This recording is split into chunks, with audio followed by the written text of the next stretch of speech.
Eder, Mech, Pallister. Dopo oltre 4 anni, cosa sperate di sapere ancora? Vogliamo sapere chi l'ha picchiata, chi l'ha soffocata e chi l'ha confezionata in quel modo e portata al boschetto. Perché lei da sola non ci è arrivata di sicuro. Non era un suicidio. Conoscevamo Liliana, sapevamo come ragionava, come pensava, che cos'era per lei la vita e quindi non abbiamo accettato da subito il suicidio. E poi nel seguito delle indagini, e man mano che venivano fuori le cose, si è capito veramente com'era andata, perché già dalla sera del ritrovamento, insomma, ci sono stati fatti molti sbagli. Hanno aperto il sacco, hanno girato, hanno tagliato il cordino, non hanno preso la temperatura,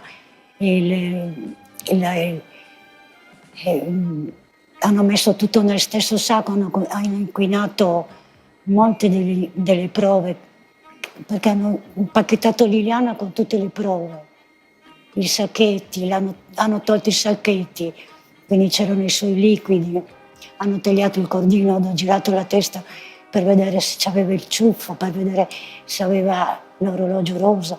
L'hanno spostata da dove è stata trovata e l'hanno spostata su un altro prato. Claudio il giorno prima di entrare in ospedale era vivo e vegeto, ha detto che si trattava semplicemente di un'operazione di routine, una biopsia in anestesia locale e poi in realtà non è uscito più.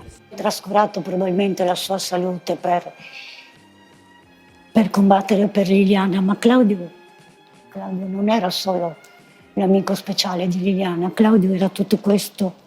Era un atleta? Claudio era un atleta, era un atleta che ha tirato su dei ragazzi, che gli ha insegnato che cos'è lo sport, che cos'è l'amicizia.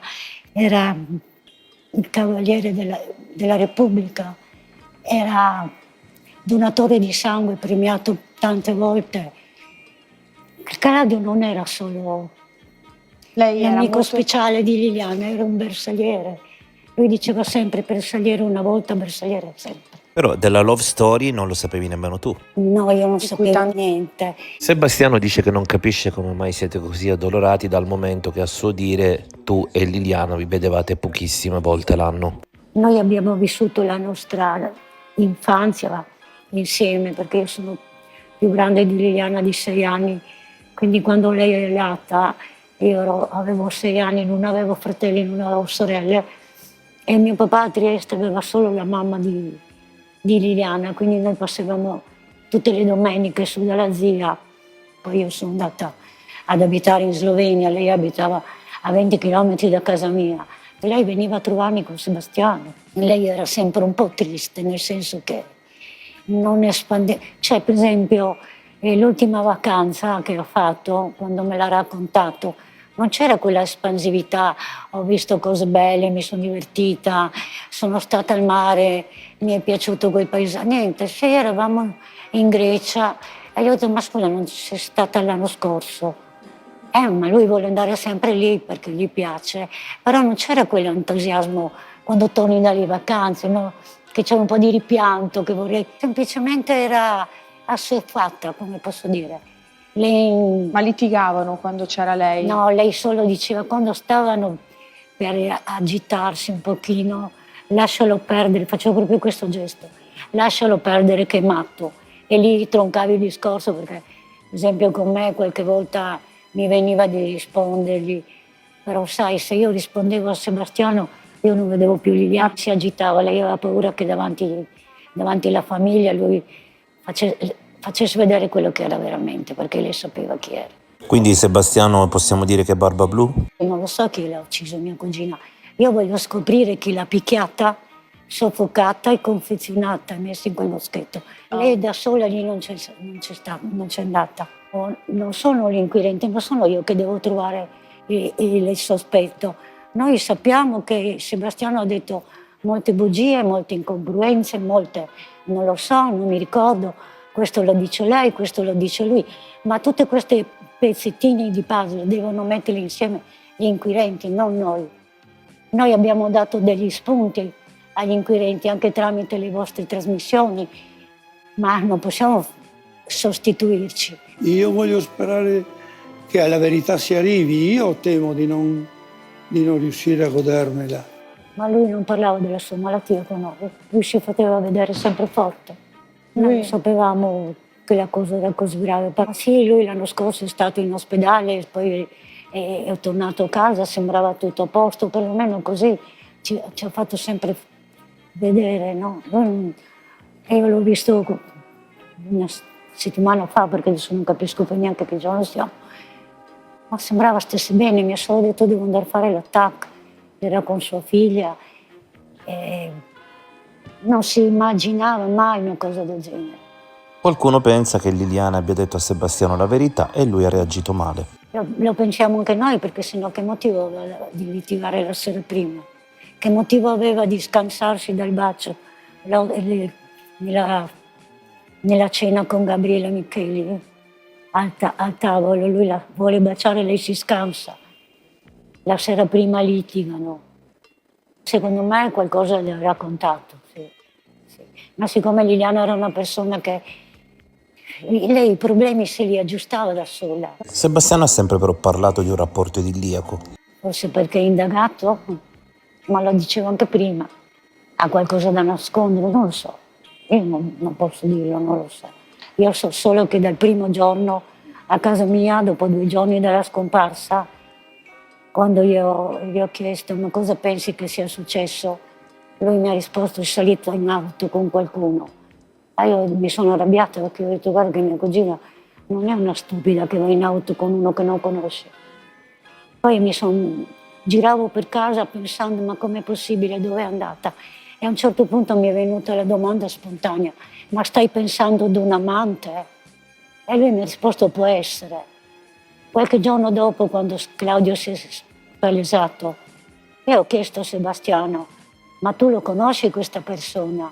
Ma sì, è uno che Liliana andava a stirare le camicie il martedì, ma mi pare anche il venerdì. E allora perché dopo sei andato per 4 anni in televisione a dire che non lo conosci, poi vengono fuori le foto, poi viene fuori la scatola dei ricordi di Liliana, poi lui in una trasmissione l'ha detto chiaro e tondo, io sono un bugiardo nato, noi eravamo dei fantasmi, come che dice, neanche mi ricordo perché è una stupidaggine. Lupi solitari. Sì, noi non l'abbiamo neanche vista. No, io il saggio non l'abbiamo neanche vista. Ce l'hanno fatto vedere su un foglio A4 e c'aveva un lato della faccia, quello meno picchiato. E quando io ho chiesto al brigadiere che era lì, ma scusi, ma è stata picchiata? Mi ha detto deve chiederla ai vostri avvocati. E noi non l'abbiamo vista dentro la bara. Non l'abbiamo vista, non ce l'hanno fatto vedere perché era picchiata anche in altre parti del corpo. Perché hanno dovuto nasconderla? Perché hanno lasciato che venisse seppellita in una bara di cartone? Non era quella che abbiamo scelto io e Sergio. Perché l'hanno lasciata dentro il sacco salma invece di essere vestita o avvolta in un lenzuolo come tutti i cristiani quando finiscono la loro vita? Lei è rimasta dentro un sacco come la spazzatura. Nella spazzatura è stata trovata e nella spazzatura è stata sepolta. E adesso perché non ce la ridanno quei 4 ossi che sono rimasti? Perché non ce la ridanno a casa? Abbiamo un buco nel cimitero che è vuoto. A chi portiamo i fiori? Al buco vuoto? Lì portiamo il sol boschetto, ma non è Liliana lì, non c'è. Non gli sopporteremo i fiori a Claudio. Almeno lui avremo un posto dove ricordarlo, ma Liliana neanche quello. Non è giusto. Sono 4 anni che la aspettiamo. Non è giusto. Poi ci saranno anche le cose tecniche, giuridiche, tutto quello che volete, ma quello a me non sono io che devo parlare o che devo dire. Io so solo che questo è un dolore che continua giorno dopo giorno, perché non abbiamo. Io ringrazio la dottoressa Castaglini e la dottoressa Ioggi perché se stanno zitte vuol dire che stanno lavorando, se no qualcosa sarebbe uscito. Aspettiamo, mi pare il 3 o l'8 marzo, adesso non ricordo la data esatta, forse sapremo qualcosa sui primi esami. La cosa sarà ancora lunga perché ovviamente non si risolverà a marzo, però noi vogliamo la verità. Tutti hanno diritto alla verità, perché se fosse morta per una malattia ci saremmo messi il cuore in pace.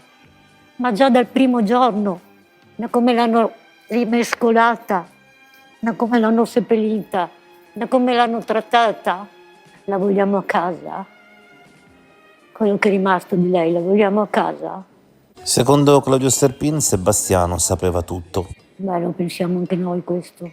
Non abbiamo prove, almeno noi non possiamo metterci a fare gli investigatori. Certo, per noi sarebbe la fine forse di un grande dolore, perlomeno per cominciare ad accettare questo dolore, no? Perché non l'abbiamo ancora accettato non sapendo la verità, ma anche per tutta la gente che sta seguendo il caso, che in questi giorni è stata meravigliosa nei riguardi di Claudio, con tanti apprezzamenti di stima, di affetto, di uomo per bene, di uomo. La gente però si aspetta di sapere come sono andate le cose, se no perdiamo la fiducia nella giustizia, in chi indaga. Abbiamo diritto noi italiani di avere fiducia, senza fiducia nella giustizia non si può andare avanti, non si può dire di essere in un paese civile. Ehi, non dimenticare di iscriverti a questo canale.